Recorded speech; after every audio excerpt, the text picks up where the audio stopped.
Ayyaanni qaammeegaa ayyaana dubartootaati. Dubartoonni qonni nu buqqifatu mana manarra deeman immoo ni sirbu.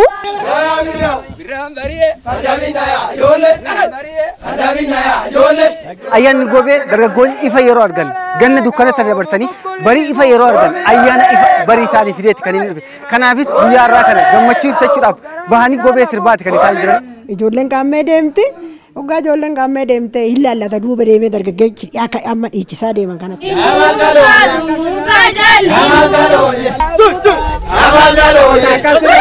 Wadaajii dhungachuun jira.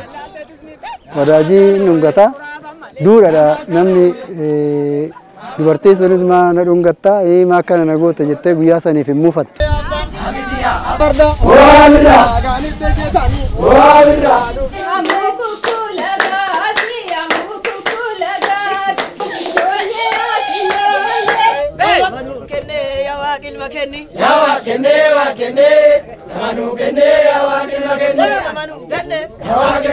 Adani gobee fi shinooyyee aanaa kanatti maal fakkaata waan jedhu gaanii qophii addaa ayyaana waggaa haaraa isiniif qindeessineeni kan isin biraan geenyu ta'a.